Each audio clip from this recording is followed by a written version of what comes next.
In this video, I'll explain how to submit a full payment submission to His Majesty's Revenues and Customs if the process has completed with an error.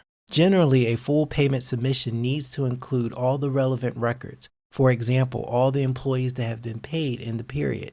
Therefore, the HMRC file submission process will only process full payment submission runs which have a completed status. However, there are some situations where corrective actions for an error will fall outside of the scope of what payroll departments and users can perform. These scenarios include, but are not limited to, missing employee data in terms of addresses or new starter declaration data. Although efforts are made to make such data available prior to a full payment submission deadline, it's not always feasible. That's why a payroll manager might decide to proceed with a submission within the deadline for the majority population, while excluding the one record that can't be corrected in that moment.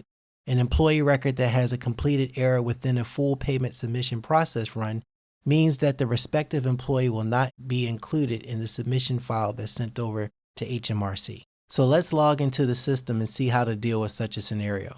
To replicate an issue, we're going to process a full payment submission.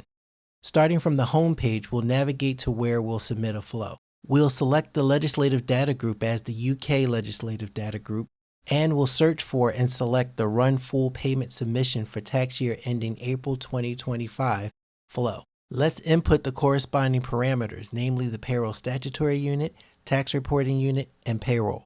To select the Calculate Prepayments Process run for the period, we'll set the submission type to live, given that we do want to proceed with submitting this to HMRC, and indicate that this isn't a final submission by selecting the no value for this parameter.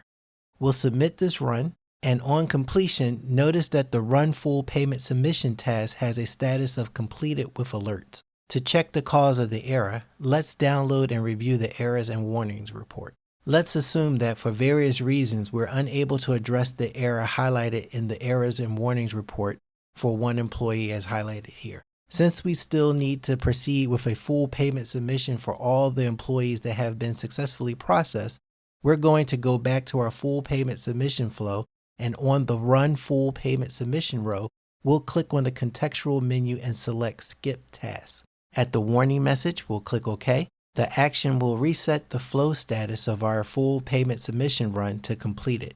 To verify that the flow status has been set to completed, we can go back to the View Flows page and search for the flow instance. Now that we've verified that the flow has a status of completed, we're ready to submit the full payment submission to HMRC. So let's return to the flow submission page to submit another flow.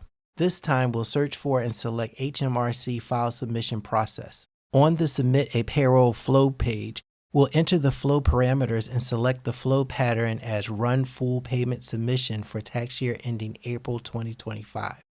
Notice that in the list of values for payroll processes, we can see the full payment submission run that we processed a moment ago. For the submission type, we'll do so via a test submission first to validate it.